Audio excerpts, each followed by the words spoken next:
ये क्लास भी आपकी सीडीपी क्लास होने वाली है और मैं बता दूं कि ये 29 दिसंबर 2022 को सीटेट द्वारा पूछे गए सभी सीडीपी के जो क्वेश्चंस हैं उनको हम यहाँ कवर करेंगे और इसके पहले भी हम 28 दिसंबर क्लास को पूरा कर चुके हैं। तो चलिए शुरुआत करते हैं क्वेश्चंस की। और क्वेश्चन हमारा पहला है जो दिया हुआ है स्क्रीन पे कुछ इस तरह से, निम्नलिखित में से कौन सा स्थूल गत्यात्मक कौशल का उदाहरण है। तो इसमें से कौन सा जो स्थूल या कथन आप जो कह सकते हैं वो गत्यात्मक कौशल का उदाहरण है, उसको हमें बताना है। तो पहला आपका है कि चित्र बनाने के लिए पेन पकड़ना, बी है आपका कागज़ को आड़ा टेढ़ा यानी कि जिगजैग तरीके से काटना, और सी है आपका धागे में माला पिरोना, या डी खंभे की तरह फुटबॉल को लात से धकेलना।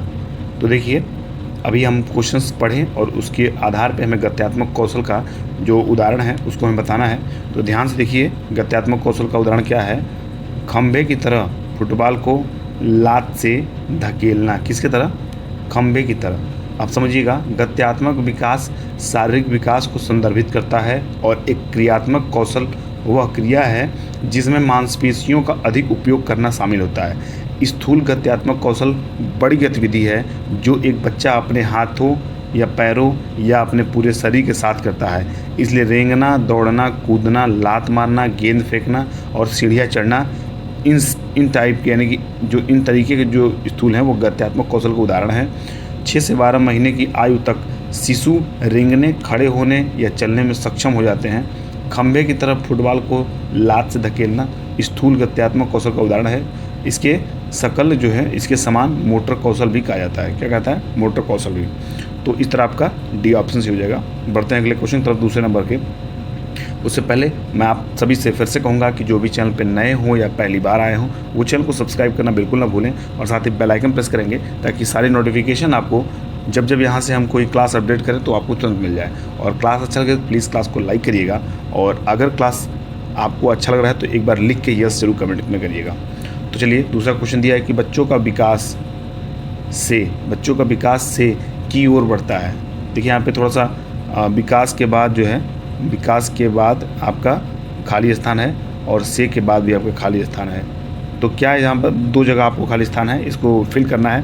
तो क्या हो जाएगा? केंद्र या बाह्य, पैर, सिर, विशिष्ट, सामान्य, जटिल और सरल। तो पढ़िएगा पूरे क्वेश्चन को और ए वाला भरने का प्रयास करिएगा। बच्चों के विकास केंद्र से बाह्य की ओर बढ़ता है। केंद्र से बच्चों का विकास होता है वो केंद्र से बाह्य की तरफ यानी कि अंदर से बाहर की तरफ बढ़ता है और यही आपका एकदम सटीक ऑप्शन है यानी कि ए वाला ऑप्शन। ये क्लास आप स्किप मत करिएगा क्योंकि सारे क्वेश्चन जो है यहाँ पे आप सीटेट के नज़रिए से सारे इंपॉर्टेंट हैं। सीटेट के सारे ऑनलाइन क्वेश्चन जो 2023 में कराए गए थे वो सारे क्वेश्चंस हैं। तो देखिए अगला क्वेश्चन है अभिकथन वाला और तर्क वाला। तो अभिकथन क्या दिया है कि बच्चे का सामाजिकरण सर्वप्रथम परिवार में उसके माता पिता द्वारा होता है। अब कारण किया दिया है परिवार बच्चों के सामाजिकरण का प्राथमिक कारक है। देखिए ये दोनों कारक सही है। क्या है? दोनों कारक सही है। हम पिछले क्लास में इसको पढ़े थे कि बच्चे का सामाजिकरण जो होता है वो सर्वप्रथम परिवार से होता है। अब परिवार में किससे होता है? तो उसके माता पिता द्वारा होता है। तो परिवार में बच्चे सामाजिकरण का प्राथमिक कारक क्या है? उसके माता पिता है। तो देखिए पहला ऑप्शन ही आपका दिया है कि ए और आर दोनों सही है। आर जो है एक ही सही व्याख्या करता है तो इस तरह ये सही हो जाएगा। अब बात करेंगे चौथे क्वेश्चन की। दिया है कि जीन पियाजे के संज्ञानात्मक विकास के सिद्धांत के अनुसार निम्नलिखित में से कौन सी अवधारणा 3 से 6 वर्ष की आयु वाले बच्चों को सिखानी चाहिए। तो आपका पहला है संरक्षण यानी कन्वर्सेशन। ये देखिए सॉरी कन्वर्वेशन लिखा है, ये कन्वर्वेशन नहीं होगा, कन्वर्वेशन ये सॉरी दोस्तों, संरक्षण यानी कन्वर्वेशन। बी आपका है अनुक्रमकता शेरिएशन, और सी आपका है सांकेतिक प्रतिनिधिकरण, ठीक है, सिम्बलिक रिप्रेजेंटेशन, और डी है आपका तार्किक अनुप्रयोग यानी कि लॉजिकल एप्लीकेशन। तो देखिए आपको सांकेतिक प्रतिनिधिकरण क्या है? सांकेतिक प्रतिनिधिकरण जो है जीन पियाजे के संज्ञानात्मक विकास के सिद्धांत के अनुसार जो आपका सांकेतिक प्रतिनिधिकरण है वो 3 से 6 वर्ष की आयु वाले बच्चों को सिखानी चाहिए। अब बात करेंगे 5वें क्वेश्चन की जो दिया है। थोड़ा देखिए क्लास जो है आपका लंबा हो रहा है, वजह है इसकी कि ये सारे सीडीपी क्वेश्चन जो है थोड़े लंबे हैं, थोड़े लेंदी हैं, इसको समझाने में थोड़ा समय लग रहा है। तो इसमें कोई आप डाउट मत रखिएगा मन में कि मैं आपका समय ज़्यादा लेने का प्रयास कर रहा हूँ। मैं आपको चीज़ें समझाने का प्रयास कर रहा हूँ कि जब आप पेपर हॉल में बैठें तो ये चीज़ें आपके दिमाग में ज़रूर आए कि हम जो क्लास किए थे उसमें सर ने क्या क्या बताया था, किन किन चीज़ों को हाईलाइट किया था, किसे मैं थोड़ा जल्दी पढ़ ले रहा हूँ, किसे मैं थोड़ा ज़्यादा समझ ले रहा हूँ। तो इन सब चीज़ों को जब आप पढ़ेंगे अच्छे से तो जब सब चीज़ें समझ में आएंगी जब पेपर हॉल में आप बैठेंगे और ये चीज़ें याद आएंगी। तो 5वां क्वेश्चन दिया है कि जीन पियाजे के संज्ञानात्मक विकास के सिद्धांत के अनुसार अधिकांश बच्चे किस अवस्था में वस्तुओं को श्रेणी में व्यवस्थित करने में सक्षम होते हैं। तो ए आपका है संवेदी गामक अवस्था, बी आपका है पूर्व संक्रियात्मक अवस्था, सी आपका है मूर्त संक्रियात्मक अवस्था और डी है औपचारिक संक्रियात्मक अवस्था। तो क्या सही हो जाएगा इसका? पूर्व संक्रियात्मक अवस्था। क्या है? पूर्व संक्रियात्मक अवस्था, यानी कि जो बी वाला ऑप्शन है, सॉरी सी ऑप्शन, इसमें देखिए पूर्व नहीं मूर्त संक्रियात्मक अवस्था हो जाएगा। तो इसको आप कट करिए और सी वाले ऑप्शन को आप टिक करिए। क्या हो जाएगा? मूर्त संक्रियात्मक अवस्था, मूर्त संक्रियात्मक अवस्था। तो मूर्त संक्रियात्मक अवस्था आप टिक करिएगा और इस क्वेश्चन को आप आगे बढ़िए। 6वां क्वेश्चन दिया है, देखिए पहले आपको खाली स्थान दिया है और दिया क्या है कि यहाँ खाली स्थान आगे है का प्रयोग जीन पियाजे द्वारा संज्ञानात्मक मानसिक अवधारणाओं के वर्णन के लिए किया गया था। किसका? पाड़ का या वस्तु अस्थायित्व का या स्कीमा का या समीपवर्ती विकास का क्षेत्र। तो देखिए आप इसके लिए आप स्कीमा टिक करेंगे। किसको करेंगे? स्कीमा को टिक करेंगे। क्यों टिक करेंगे? तो स्कीमा का प्रयोग जीन पियाजे द्वारा संज्ञानात्मक मानसिक अवधारणाओं के वर्णन के लिए किया गया था।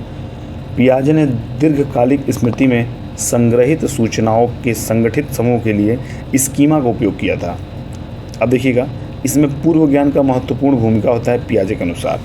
तो कुछ और पॉइंट्स हैं जिनको मैं अगर शायद बताऊं तो बहुत लंबा हो जाएगा। तो चलिए अगले क्वेश्चन तरफ पढ़ते हैं। अगला क्वेश्चन 7वां नंबर का है। क्या दिया है क्वेश्चन? रजनी अपने दोस्तों के कार्यों को जैसे को तैसा मानसिकता के आधार पर जांचती है। लॉरेंस कोहलबर्ग के सिद्धांत के अनुसार वर्तमान में रजनी संज्ञानात्मक नैतिक विकास के किस स्तर पर है। तो ए आपका है परंपरागत, बी आपका है पूर्व परंपरागत, सी आपका उत्तर परंपरागत और डी है औपचारिक परंपरागत। तो क्या चीज़ें इसमें सही हो जाएंगी? जल्दी आप लोग टिक करके बताइए, सभी लोग कमेंट करिए। तो इसमें आपका जो बी वाला ऑप्शन है यानी कि पूर्व परंपरागत, क्या हो जाएगा? पूर्व परंपरागत। अब बात करेंगे 8वें क्वेश्चन की जो दिया है। क्या दिया है कि जब विद्यार्थी किसी प्रश्न का हल खोजने के दौरान समस्या का सामना करते हैं तो अध्यापक विद्यार्थियों को किस तरह, देखिए ज़रा, किस तरह अध्यापक, मैं फिर से सारा क्वेश्चन पढ़ता हूँ। रजनी अपने दोस्तों के, ये तो सॉरी जब विद्यार्थी किसी प्रश्न का हल खोजने के दौरान समस्या का सामना करते हैं तो अध्यापक विद्यार्थियों को किस तरह पाठ प्रदान कर सकते हैं। पाठ प्रदान कर सकते हैं कि इसका फोल्ड प्रदान कर सकते हैं। तो ए ऑप्शन आपका है उनमें असफलता का भय पैदा करके, क्या करके? उनमें असफलता का भय पैदा करके। बी आपका है उन्हें प्रश्न का आधा समाधान प्रस्तुत करके। सी आपका है प्रश्न में कुछ विकर्षण जोड़कर। और आपका डी है उन्हें अपने विचारों की शाब्दिक अभिव्यक्ति करने के लिए निरुत्साहित करके। तो क्या करेंगे आप? बी वाला टिक करेंगे, उन्हें प्रश्न का आधा समाधान प्रस्तुत करके। उन्हें प्रश्न का आधा समाधान प्रस्तुत करके जो है अध्यापक जो है विद्यार्थियों को पाठ प्रदान कर सकते हैं। अब बात करेंगे 9वें क्वेश्चन की जो दिया है कि सिद्धांतवादी और उनके द्वारा प्रतिदिन विचार का सही युग्म चुनिए। तो देखिए सिद्धांतवादी यानी कि पहले जो आपका नाम है वो किसी न किसी सिद्धांतवादी का नाम होगा और उनके द्वारा प्रतिदिन जो विचार है उसका जो सही विकल्प है उसके सामने दिया गया होगा, उसको चूज़ करके बताना है। तो देखिए पहला दिया है कि लेव वाइगोत्स्की और फिर इनका जो विचार है प्रतिदिन का वो सांस्कृतिक उपकरण है। तो क्या आपको लगता है ये सही है? आप सही बताइए। ये बिल्कुल सही है। क्या है? सांस्कृतिक उपकरण सही है। बाकी दूसरे को अगर देखें हम, देखिए दूसरा दिया है कि हावर्ड गार्डनर जी घटक बुद्धि, ये गलत है। सी जो है जीन पियाजे पाठ, ये भी गलत है। और डी है आपका, डी क्या दिया है कि लॉरेंस कोहलबर्ग संवेगात्मक परिपक्वता, ये भी गलत है आपका। तो इस तरह ए वाला जो है आपको अगर आप पढ़े होंगे लेव वाइगोत्स्की के बारे में तो सांस्कृतिक उपकरण बिल्कुल सही ऑप्शन है। अब बात करें 10वें क्वेश्चन की। तो दिया है एक प्रगतिशील कक्षा किसे समुन्नत करती है। तो किसे करती है? ए ऑप्शन है ज्ञान सृजन की चाह, बी है विद्यार्थियों में परस्पर विमुखता का भाव और सी है सामाजिक संदर्भों से अलगाव और डी है विषय वस्तु का कंठस्थीकरण। तो क्या सही है आप सभी देखिए, सारे ऑप्शन आप पढ़ चुके हैं। तो ए वाला जो आपका है ऑप्शन, ज्ञान सृजन की चाह, ज्ञान सृजन की चाह जो है एक प्रगतिशील कक्षा जो है इसी को समुन्नत करती है। किसको समुन्नत करती है? ज्ञान समूह की चाह को, ज्ञान सृजन की चाह को। बात करेंगे 11वें क्वेश्चन की, तो दिया है कि मधुलिका नृत्य और योग कला में निपुण है। हावर्ड गार्डनर के अनुसार उसके पास किस प्रकार की वृद्धि उच्च स्तरीय है? ए है अंतः वैयक्तिक, बी है अंतः वैयक्तिक, समझिएगा ये अंतः है और ये अंतर्वैयक्तिक है, ये अंतः वैयक्तिक है और ये अंतर्वैयक्तिक है, यानी कि इंट्रापर्सनल और ये इंटरपर्सनल। सी है आपका शारीरिक गति संवेदी और डी है आपका संगीतात्मक। तो क्या सही हो जाएगा? देखिए शारीरिक गति संवेदी, क्या हो जाएगा?